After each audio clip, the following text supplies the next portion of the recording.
They basically told you that they've noticed some strange activity in the distant rim, part of which being one, there seems to be some type of life force out there that they've never seen before, and two, there's a dark energy coming from it. They don't know what it is, but they don't want to alert any attention by sending a big crew there, so they've chosen you to be a representative and to go there.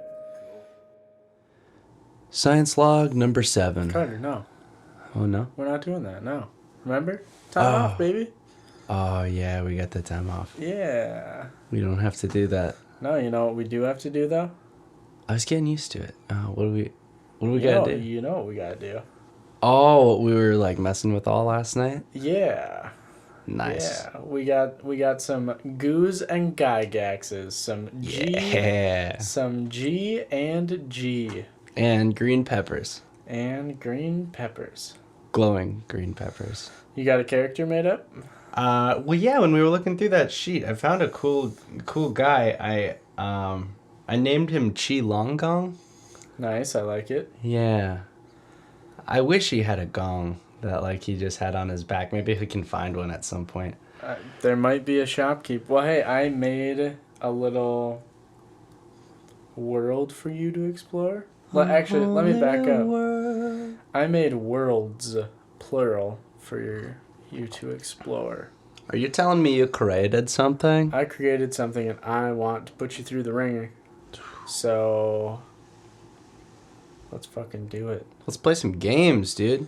How about this? You tell me about Chi Long Gong. Okay. Give me a background about, like, you know, his I don't know, his race, class, level, any, like, background where he came from, and then I'll tell you a little bit more about your whole new world. whole new world. Cool. Okay, well, Chi Long Gong is a rogue human being. He's a pretty good fellow. He's a guild artisan. Of course, he's a level 3 guy. He's just starting out his long brigade of hacking and slashing when it needs to be done. He is a very sneaky boy, very much so a perfectionist. Wants to get that stuff right the first time. Very committed to his loved ones and people, friends and family. He owes a great debt to his guild for forging him into the fabulous artisan that he is today. And he's very quick to assume he's being cheated. Kind of his backstory is he's originally from the planet Potius, a planet made of ceramics where he worked for the largest guild that trained him. He lived humbly at the pot palace and made and sold pots while working on his craft. When he grew up, You said it was the pot palace. It wasn't like a barn of pottery or anything. Nah. I just wanted to make sure. Nah. All right, go on. Sorry. Yep. So he grew up poor, a thief, a bandit, and a criminal. A group called the Kilnsmen took him in and gave him a home until one day, a group of people came to the planet and went to the Kilnsmen's pot palace, and they wanted to strike deals and bring people together and, you know, make a little bit of harmony in space. And when they did that, they set up this little transaction, if you will. And Chi Long Gong was actually the deliverer and the sculptor for all of the pots that were being traded. The group of people were very fascinated by him and offered the Kilnsmen a little bit of extra safety and defense in trade for Chi himself to come aboard the ship that they had flown in on and go out into space for some adventuring. One day when he was on the ship, a group called the Mad Bad Bandits aborted the ship, kind of raiding the business, and Chi stepped up to the plate, not a pottery joke, and he helped the fighters that were on the ship defend the ship, and he saved some people. And in the act of doing that, they kind of started saw a little potential in Chi. Exactly, yeah. So they started giving him some random stuff to do aside from just pottery. This guy's not just a crackpot. Exactly. Boom. Nice. Well, Chi, nice to meet you. Hi, God. Wherever you are. It's Goo Master to you. Goo Master to you, okay. So, nice.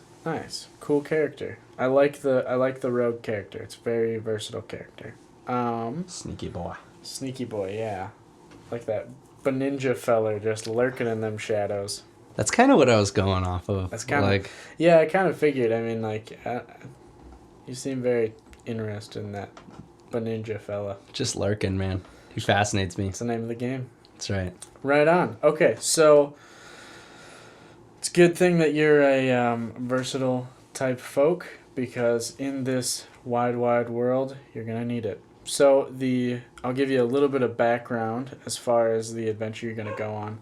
So, oh my gosh, the space dogs are acting up again.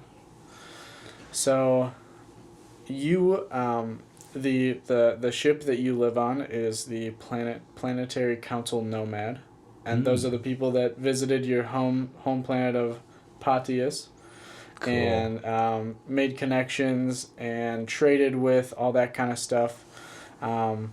And eventually you went with them to kind of like learn more about kind of like the universe and stuff like that, because the Planetary Council, kind of their main mission is to harmonize the universe.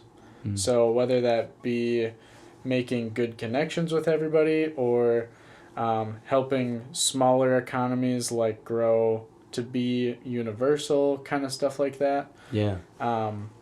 And also learning more about the far reaches of the universe, or the multiverse, or all that jazz. So stretching their fingies across the fabrics of space. Exactly. Okay, so that brings us to present day. Let me tell you a little bit more about the Planetary Council and the Planetary Council Nomad, more specifically, and that'll kind of bring you up to speed, and then we'll hop into the adventure. We'll get Chi on his merry way. Sweet. So the Planetary Council, like I said, is a group that is basically kind of like the United Nations for space. And their home base is a giant starship called the Planetary Council Nomad, or the PCN. And the Nomad is a large space station that functions as the headquarters. It houses research facilities. It houses like dormitories and housing for every member of the workforce of the Planetary Council.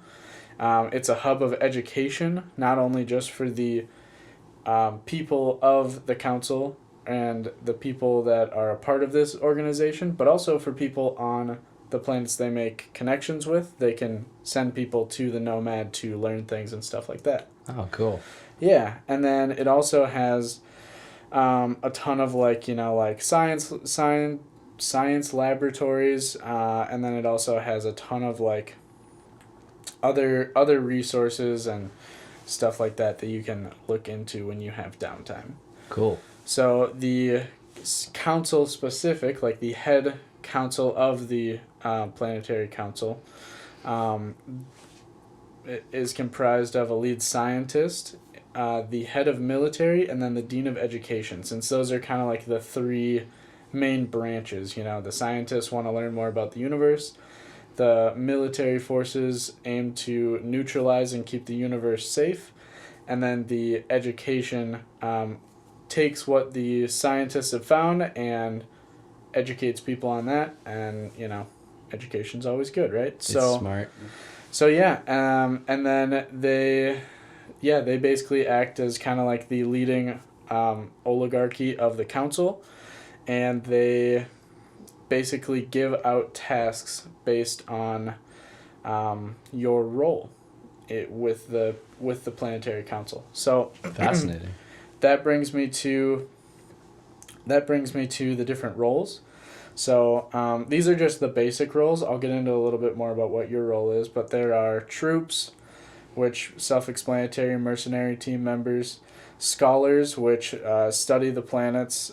Those would be like people who work in the education wing, scouts who explore planets and return findings, the white coats, which are people who work in the laboratories, Of course. and then moderators, which have a unique job. They are the people that go and connect with locals on planets.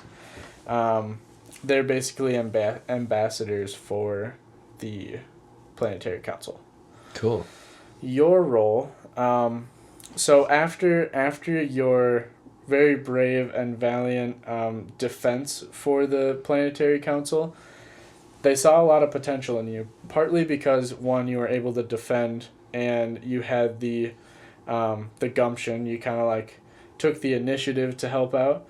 Yeah. Two, when you were taken from your home planet, or I guess not taken, when you voluntarily left, it demonstrated kind of like a little bit of like wanderlust. Like they saw a little bit of An adventurer's kind of like passion. an adventurer's heart. Yeah. And that kind of created an interesting type of role for you, where you're kind of the first guinea pig, essentially, of cross training. So you are, you're being trained, in combat like troops would be. You're learning, how to explore and scout efficiently like a scout would. You're learning how to connect with locals on the planet and all that stuff. Yeah. So that brings us to the present day, where we'll hop right in. So basically, you've just returned back to the Nomad after a short trip that was just kind of a supply run. You've been on the Nomad learning and doing your pottery for about 6 months, so you have a good setup in your room. You have, like your pottery setup and all that kind of stuff. And you actually have a little storefront where you work with a gentleman named Jeb. And he's kind of like the manager of the store. You just make the pots and whatnot, the products. And you kind of work there. Recently, they've been testing your abilities, going out and exploring new places, and you've done an amazing job. So, Of course. this morning, you had a meeting with the dean, the head of military, and the lead scientist, and they want you to go on a bigger excursion, one that's bigger than you've ever gone on before. The information that they gave you is essentially that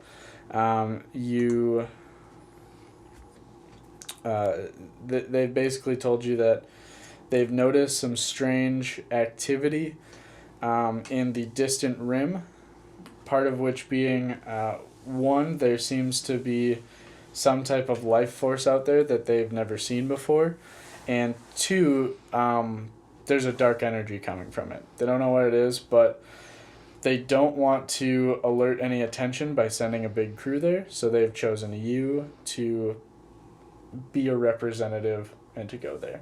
Cool. The only point of contact that they have out there is on a planet called Luna Automata. Fascinating. So, basically they've instructed you to head right down to the hangar to Voip myself out of here. Yeah, to get going. Nice. Okay. Well, I guess I wake up and I brew myself up a nice fresh pot. Mm-hmm. And I think I... Naturally. Good.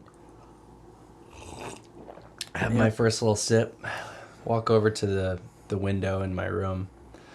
Just kind of gaze out. And, when you wake up to a nice sunset and you go, it's going to be a good day. Mm-hmm. I'm just having one of those moments, only I'm looking out into the darkness abyss of space, and not a whole lot to see except for some stars, and it's the sun hasn't risen yet, I guess. It doesn't rise where I'm at. I don't have any orbit. I'm just kind of looking out into space and just think to myself, wow, I wonder what today's gonna bring me. I wonder. Right on. So take one more sip of my coffee. Get my brain firing properly. You take a sip and you kind of have a thousand yard stare out the window. As you finish up your coffee, you kind of ready yourself, gathering all the provisions you're gonna need. Some of your adventuring gear and stuff like that. I pack it all up. I bring my a couple of my pottery tools just in case. I obviously can't bring my kiln because it's not a portable kiln. It's too big. It is not. But I do decide to bring some of my clay and some of my sculpting tools. Just in case I need to chuck a quick pot and I'm on a planet that's nice and hot. There you go. That's Chi's motto. There you go. Chuck a pot if it's nice and hot. There you go. So it can dry on the ground. So, as I've said, you've received an assignment to explore the distant rims with the specifics to go to Luna Automata first. Sure. So, basically you finish up getting ready and you head down to the hangar. Walking through the hallway of this space station. Yep. So you head. You catch the elevator down to the basement floor where the hangar's located. Tight. You step out of the hangar and you see, at the end of the hallway. You walk to the end of the hallway and in front of you is the hangar. You see a large open floor plan of a room. There are ships of varying sizes stationed throughout the room. Most of the ships are blue and have accents of orange, and they have a big Rent-A-Ship logo on the side. Nice. And then there are a few larger cargo ships that are gray with blue accents.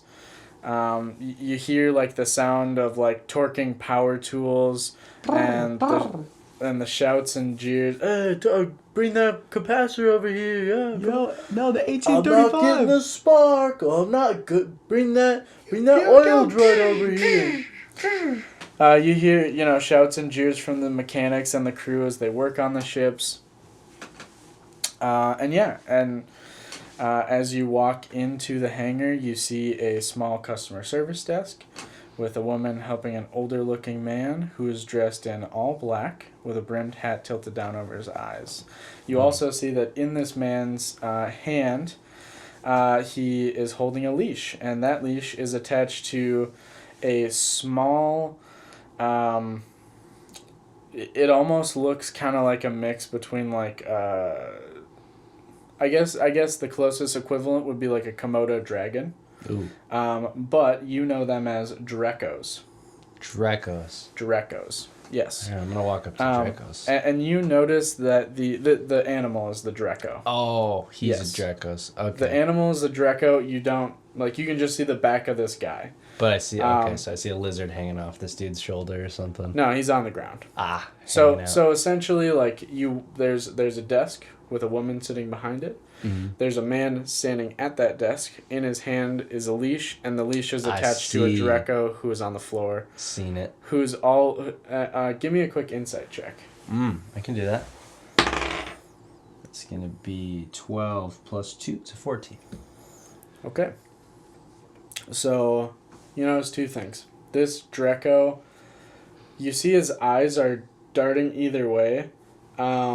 And you also see that he is kind of at the end of the leash and pulling. And it's not like the excited kind of pull. It's kind of a... frantic. Yeah, it's a nervous. Like you can tell that this guy makes the Dreko a little uncomfortable.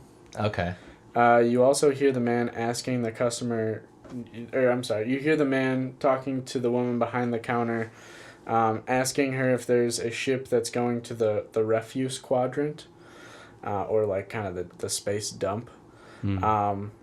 And you also see that he kind of like tries to sneakily like pull some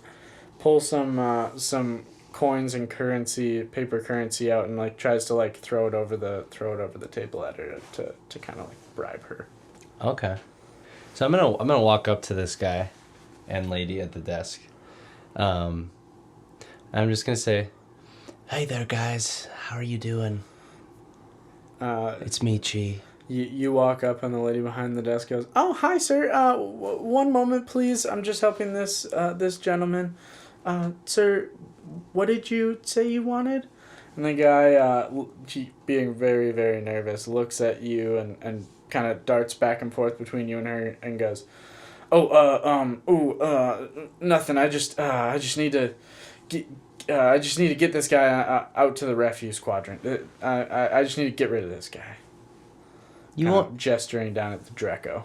You want to get rid of your lizard friend there? Listen, man, you don't know me, and I don't know you. Just take a hike. Just get out of here, okay? I'm gonna attempt to persuade this guy to let me pet his Draco. Yeah, what are you gonna say? Yeah. So that's a mighty fine, nice dragon you got there on that leash, and these creatures, they're not really meant to be strung up like this. How you've got him. He seems to be a little bit on edge, a little bit steaming, if you will, and being a guy that just cares deeply for the animal kingdom and its everything that holds. I just like to make him feel a little bit more comfortable, if you don't mind me. Give him a nice little pet on that head. Go ahead and roll me a persuasion check. You already know that's 18 plus 5. Okay, so he looks at you, and we're going to do a quick insight check for him. Okay, so he looks at you. 4. And he gets the idea that you have a little bit of compassion for this Draco. And he tells you, "Sure, go ahead and hold this leash for me, and you can pet him." Sure, I'll snag that leash. The second you grab it, he bolts out of there. Oof. I just I look at the lady. I just, what was that about? That was awfully weird. What? Boy, gotta be honest with you. I'm glad that you got the leash instead of him, because he was definitely abandoning that animal. Was Poor he? little Draco. I look right at the Draco, right in his cute little dragon eyes. Give me an insight check. Okay. That is a 12 Actually, plus I'm sorry. It'd be more of like a perception check. Perception check. All right, 12 plus 2. Okay. I was gonna say they're the same skill base, just in case he had proficiency. So Yeah. You look down at this Draco, and it is like scuttling close to you. When a dog's really excited, they like almost can't control their body. They like wiggle their butt a whole lot. Of course. It's almost like scurrying like around you, kind of wrapping up your legs like excitedly. Like, whoa, careful now. And you can tell that this Draco like is kind of taken by it. Like he senses that you have like a good energy to you. I sense the same about him. Yeah. I have since I laid some eyes on that guy. So the woman at the desk. Do I have any like snacks in my possession that I could give this little lizard? Have some trail rations. Yeah. Some trail mix. You got some space mix. Yeah. All right. So I'm gonna pull out a couple of those guys. This is gonna be animal handling to just give him some. Yeah, you can do it with advantage because he, it seems happy with you. Okay. It's going to be 16 or 14. 16. 16, flat. Yeah. Okay, so you kind of like kneel down and you offer your hand full of, just a little like space mix kind of stuff. Some cashews. Yeah, except for raisins. imagine your typical trail mix, but everything, all the colors you'd expect something to be are complete opposite. Oh. So instead of like peanuts being kind of like a tan, they're like... M&M colors. Like everything looks like a pistachio. And like the raisins, instead of being like a dark purple or like a dark brown, they're all like hot pink. You know. Ooh, weird. So it's just a different looking trail mix. I But dig it. you put your hand down there, and he just eats it right up. Licks my fingers clean.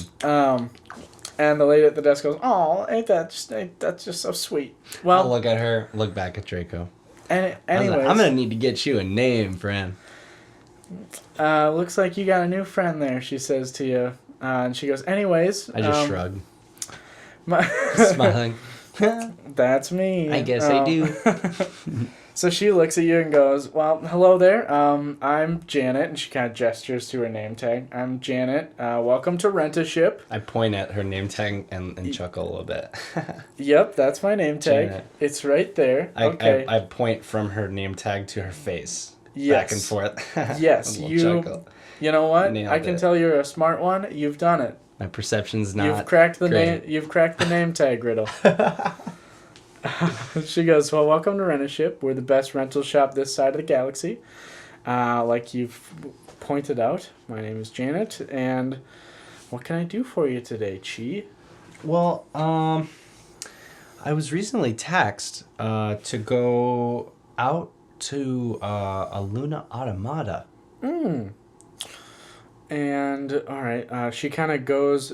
You saying Luna Automata? It kind of ticks a little light bulb goes off, and she goes over to her. She goes over to her computer, and you just hear kind of like her typing away and stuff. Yeah. And she goes, "Oh yes, Chi Long Gong, correct?" Yes, that's I. Okay, it looks like we have a one passenger with one passenger cab with a sleeping compartment ready to go for you. Does it have a kiln on There board? are no, that is an incredibly huge fire hazard. We cannot have that. I guess I'm not gonna go then. Oh, okay. I'm just kidding. I'll go. Oh, I'll fire my pots when I get back. all right. Sounds great. So I am going to need you to sign. She pulls out a clipboard with a couple of like their basic forms on it, hands it over and goes, "All right, I'm going to need a signature here at the bottom of this first page." You sign there, and 4 then lines. she flips the next page and goes, "All right, and are you interested in our interstellar insurance today?" What does that entail? So interstellar insurance means planetary orbit assistance if you were to need it. Hopefully you don't, because all of our vehicles are maintained regularly. We also have our frequent space travelers program, where you can earn free rental ships if you the more you travel. It's like a punch card? Yeah, it's essentially like a punch card, and that's included Sure. with the insurance. And then of course, you know, if there are any damages to the ship when you return it, the insurance would take care of that. It would void that. Okay. Yeah, it would avoid that. How much does that run for a little extra insurance on the ship? Also, will I be flying this? Oh, well, I mean, who else is going to fly it? Good point. I just would say I'm not the greatest pilot. I'm still kind of new to this whole space thing. I grew up on Podius. Give me an insight check. Okay. Nat. Nat 20? Yeah. You know that, like, driving a spaceship in this universe is kind of the equivalent of driving a car, where, like, you can deduce how it works just by sitting in the seat.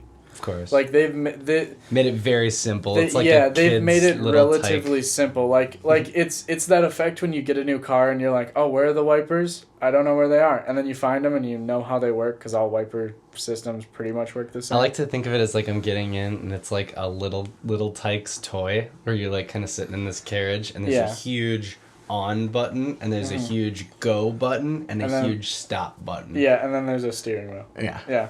And then one pedal. It's seriously very simplistic. Nice. So you would know that you're fine to pilot this, unless it's something larger like one of the cargo cruisers. That's a little different. And I don't have to rock one of those guys, right? I got something a little nicer. No, basically the council has already set you up with the, the one passenger, space whip. Space whip. But yeah, she tells you, oh, it's just gonna be about 50 creds for the insurance, which you probably you could probably write off. I'd assume. I mean, it is for work, so. Yeah. You said 50 crabs, right? Creds. Yes. Chi's eyes kind of like roll into the back of his head for a hot second, like. Sir, are you okay? Don't think about it too. You know what? We can skip the insurance. It's Okay. not No, a big... I need that. Okay. 50 crabs. You got it. I creds. Creds, yep. Here, Janet. Hand her. Thank you. 50 Okay. creds. So she gets one more signature from you on the insurance form. And she goes, all right. And are you taking this little guy with you? And she motions over to the Draco. I just like freak out at the sight of a lizard. Like, when did that get there? No, I was just kidding. Whoa! A dang dragon on a leash that I'm holding. Yeah, I'm gonna be bringing my little buddy. Okay, well, sounds good. Typically we charge for like a deposit if you have pets traveling with you, but I'm gonna slide it this time because that guy just seemed not good. And I'm actually gonna report him. So, yeah. Do you know who that was? Don't worry about it. No, I couldn't really get a good look at his face. He had a weird kind of like a bright orange goatee though. That's the only part I could really see. Sounds like a. Anyways, let's get you on your way. You got stuff to do. You got places to be. You're right. She clicks a couple buttons on her computer, files away your paperwork, and then goes, "Hey guys, come on, we got one ready to go. Terry, hey, Terry, Terry, Paul, Terry's not listening. Paul, can you come here?" And Paul kind of walks over, and you see this greasy boy. Yeah, he's a little greasy, but he's also wearing these big horn rimmed glasses. Nice. And you also see another guy standing next to him that's like blatantly obviously ignoring Janet, but of course. Paul walks over, and he goes, "Yeah, come on over. We'll get you all set up." And he leads you over to a small ship. Can I pick up the lizard, the Draco? Just throw him over my shoulder. So this Draco. Is that Mondo boy? Yeah, he's probably about 50 pounds, and I'd say from nose to where his tail starts, I'd probably say that's about 3.5 feet, and then his tail is another 2.5 feet. So I'll go for it. He's a pretty big boy. Give me an animal handling check with disadvantage to try and pick him up. 16 and a nat 20. Okay, so 16. You pick him up, and you successfully pick him up around the stomach, but he does that thing when animals don't want to be picked up, where he just starts thrashing, and his arms and tail is going everywhere. Oh, shh. It's okay. Do you want to get down? Okay, I set him back down. Yeah, okay. Again. So you even set though him it was a back good down. roll. With disadvantage. So you set him back down, and Paul leads you over to a small ship with about a 20-foot wingspan, and it's about 30 feet long. 30 feet? Yeah, which is a smaller space shuttle. Yeah. Spacecraft. And the proportions are similar to a bird. The cockpit area is kind of up front, and the wings directly behind that, and then the engine bay is at the rear of the ship. So they lead you over to the ladder. They finish, pulling out the fuel line from it. So and they close that up. You're all. They let you know you're all good to go. Can I quick before Paul closes the door? Can I do an investigation check or perhaps a persuasion check? I guess if they don't have anything of the sort. I'm curious if they can give me a quick paint job. Just a real fast, just if they've got a fast spray on the Like, just to do a quick So- guy. I'll pay. That would be the equivalent of like if you were to go rent a car and then you get in the car and go, "Can you spray paint this car that I'm renting That's from you?" exactly what I'm doing. Give me a persuasion check with disadvantage. 11 and 11. That's Okay. sick. You start asking What did you say in investigation? Or persuasion? persuasion, yeah. It'll be 16. So even with a 16, you start to ask Paul something about paint, and Paul just looks at you really confused, and he kind of leans in and like does What? like yeah he's like what no, I'm not feeling faint. What? It's closing the door up What? on me. Yeah, go. You're fine. No. Yeah. It's all right. Yeah, don't worry. Yep, you're fine. And yeah, they're not going to give you a paint job. This is a rental car, dog. You're not going to get one. Bullshit. Sorry, dog. If you found somebody else to paint it, you might be able to, but these people probably are not going to live in their own vehicle. Okay. Okay, so you get in the ship. Can Draco sit in the passenger seat? Like, is there a co-pilot? There is seat?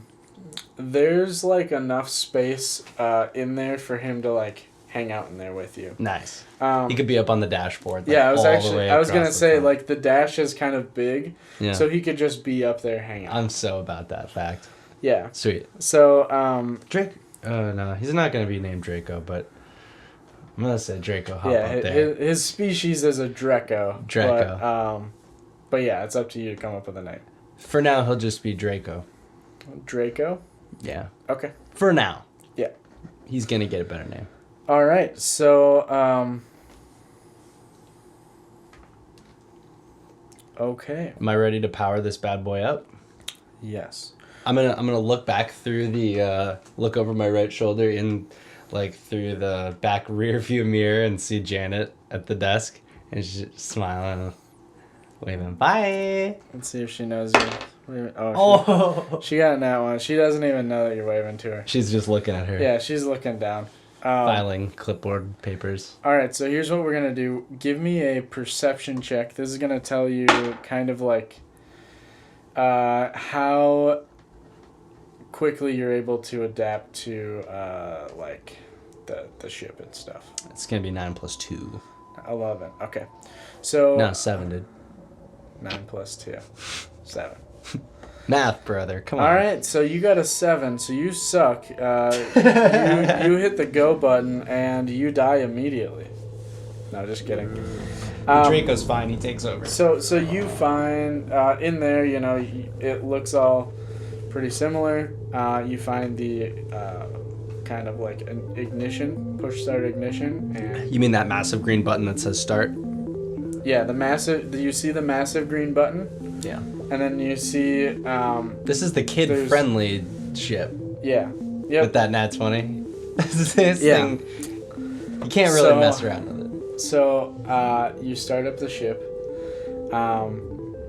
and yeah, give me a performance check real quick to see how smoothly you take off. Oh, sweet. That's gonna be a 19 + 1. Perfect. So you hit the big button that says "Take off safely." It's right next to the. It's right next to the crash landing button.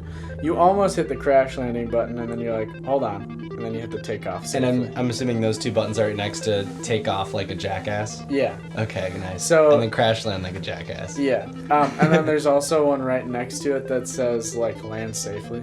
Yeah. So you take off, no problem, and they open up.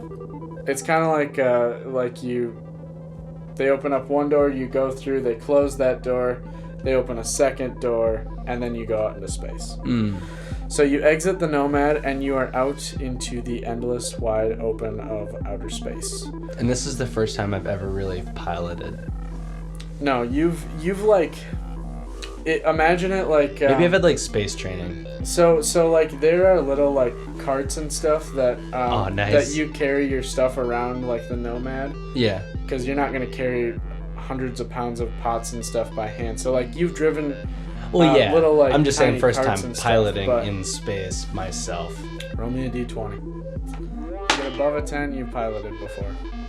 What'd you get? It's a nat 20. Again. Isn't a nat 20? So it's like my third one. You've actually your first shuttle was like this exact model of shuttle. Dang. Yeah. So that's why I wanted to paint it, dude. I'm gonna see if I can buy this thing when we get back. Okay.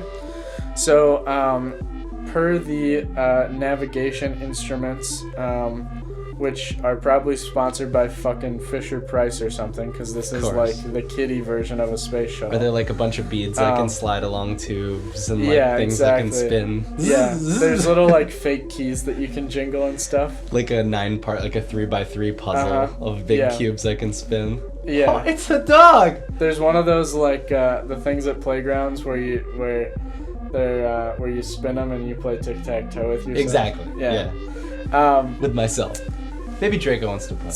So, per your navigation instruments, you kind of initiate your ship's kind of trajectory, and you hit the big button that says that just says leap. Which, being that you've had this model ship before, you know that this is kind of like the light year jump. Mm. It essentially allows you to travel great. This is basically like light speed. Like light speed. But we're gonna call it something different. Can it be under like a little plastic tray? Yeah, it definitely is because of protection. Yeah. We're just gonna call it spatial leap. Nice. Because copyright infringement. So you hit the leap button with your ship pointed in the direction of the distant rim. And when you hit the button, give me a real quick dexterity saving throw. Okay. Yeah.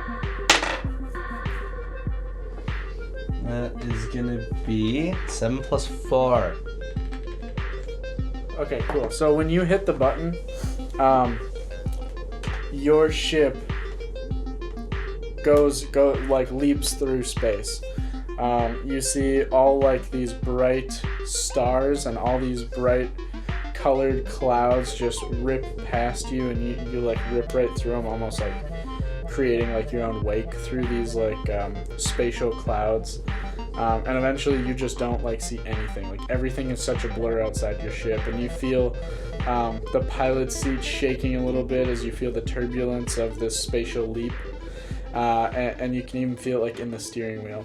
I just watched the last thing I see is Draco's tongue slowly fly out of his mouth. And once you hit that spatial leap, the reason you were quick enough to catch him a little bit, but he like starts like sliding back, feeling the about to land on my lap. Yeah, but you like kind of put a hand up and stop him enough. Yeah.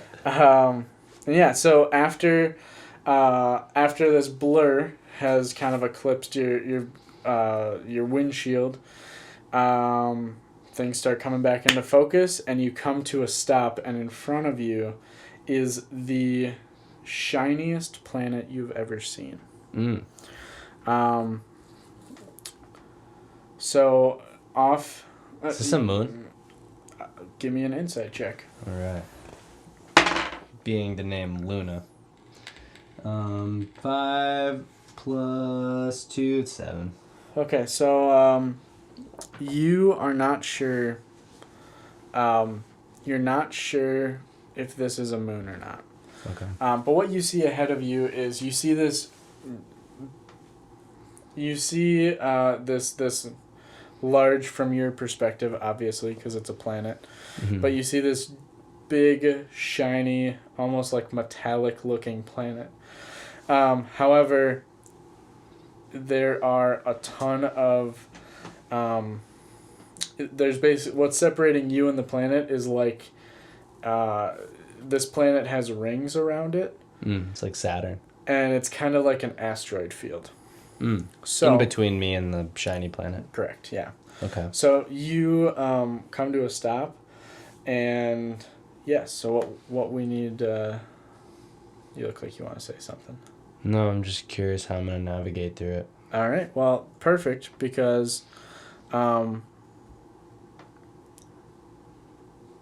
we are going to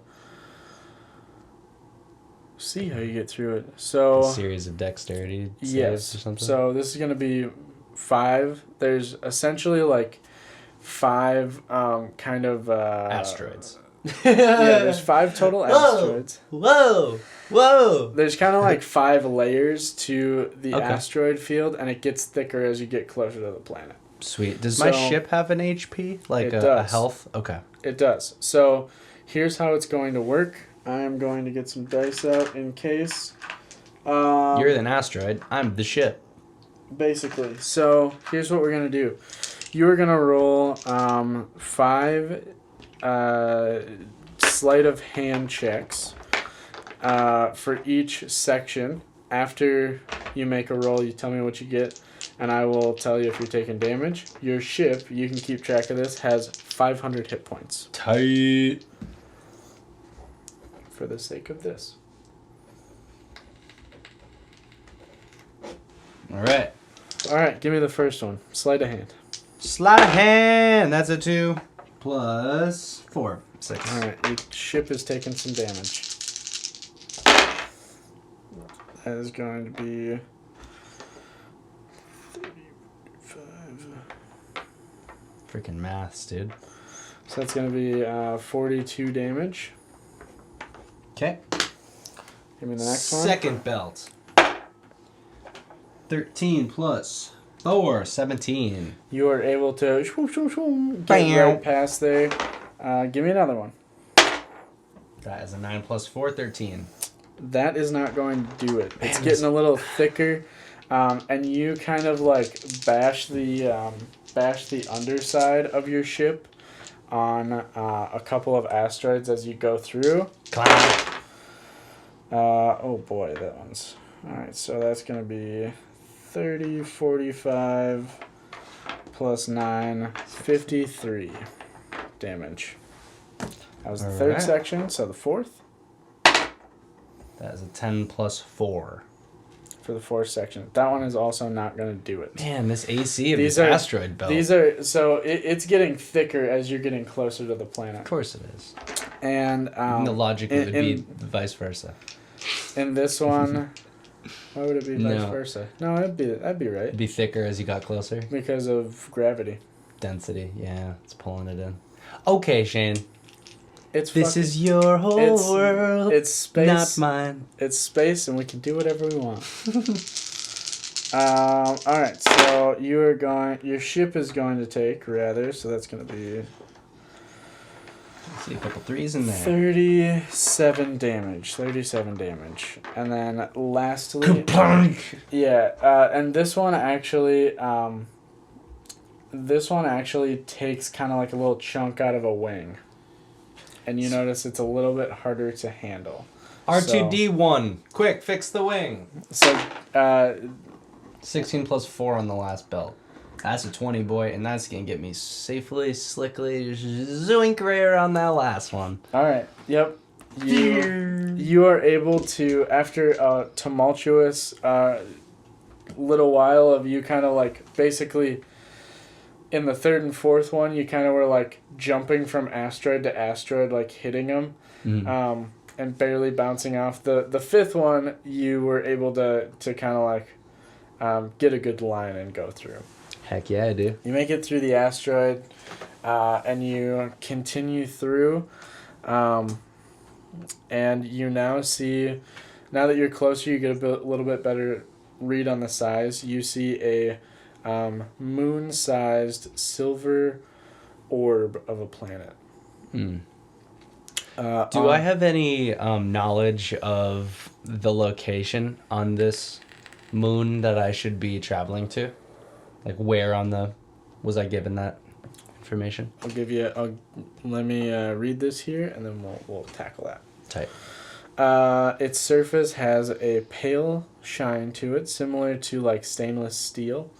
And you see the light, and and movement closer to the surface of the planet. As you get closer, you do see a few towns and like settlements. Some of the towns are pretty small, but you see one township that's like has a Space dogs. has a lot of people there, and you can tell that there are like, it's the biggest city that you've seen after kind of like circling around the planet a couple times. Cool. Yeah, I'm gonna head in there. Head down there. Yeah. All right, give me a just give me like a little sleight of hand to land it. I reach over and like while I'm flying it, I reach over to like push the safe landing button. It's a 13 plus 4, 17. Did I hit that button? I get the right one? Of the 6 that are up there? Your hand slips and it hits the self-destruct button. Shit. No, you're able to land fine. Your ship does have a little smoke coming out of the wing, though. But you do land fine. With your landing, you receive a small notification on the little navigation panel that just says, "You've arrived at the destination. Would you like to check in?" And then there's a yes and a no. Oh, I check in here. Yeah. I'll do it. You hit the yes button, and a green check comes up on the screen. And it Clicking. just says, "You've checked in." Thank you, Chi. Basically, give me an insight check real quick. It's going to be a 7 plus 2. All right, well, this was an out-of-game insight check, and we'll say a 9 does it. This basically just means that the Planetary Council knows you've arrived at Luna Automata. So,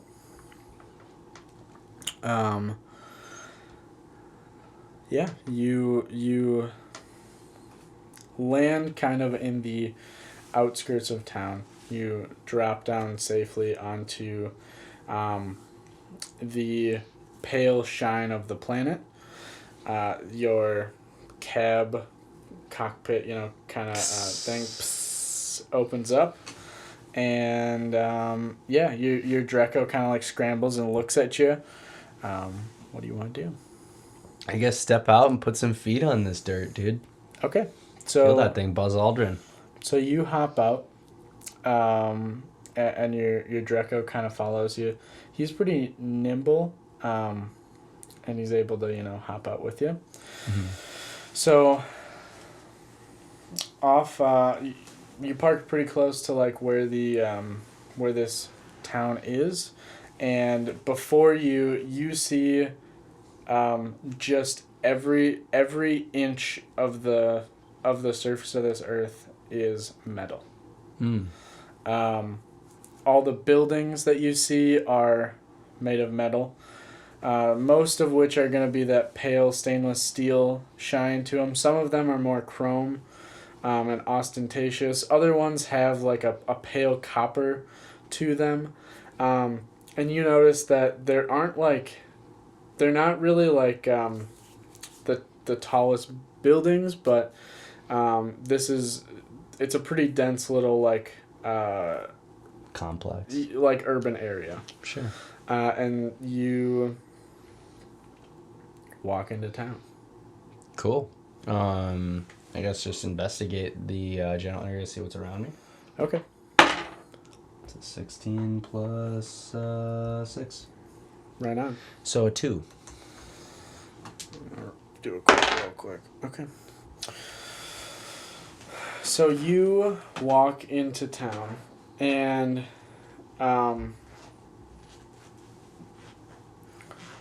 so just pull out a bar of Nola. Yeah, you pull out a Nola bar. Walking through town, investigating. And then just to remind you, your job is essentially like you're exploring the distant rim. You're starting here, and you're basically like an ambassador for the Planetary Council, with the goal of like figuring out what the darkness is, in this general area of space. Just as a recap, since we went through a bunch of stuff until you got here. So sure. You look around and you notice a few things. One, everything is made of metal. Two, Two, you notice that as you walk into town, you're seeing people kind of like in the streets and coming out of the shops and stuff, and everybody here is only about 3 feet tall. Nice. And because So I'm towering over everybody. yeah, how tall is your character? He's about 6'1". 6'1". Okay, so you're walking around and you see that on everyone's face is kind of like the look of astonishment. That's a big boy.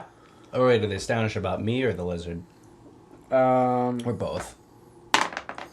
They're astonished about you. Tight. Because I have a lizard. So you're walking through the streets and you see, various people working like outside of their shops. They all stop to look at you. You see various people like cooking up food and handing it through windows to paying customers. They all stop and stare at you, even the customers that are like midway through eating their food. You just see that Look over at somebody and they're just about to take a big bite. Zone out on me. Any shops that you pass, everyone seems to stop. The only movement that you can even like see is this little girl, who's not just little because she's half your height, but she's also, you can tell that she's kind of like an adolescent. And she runs up to you and go, Is it you? You finally came. The chosen one.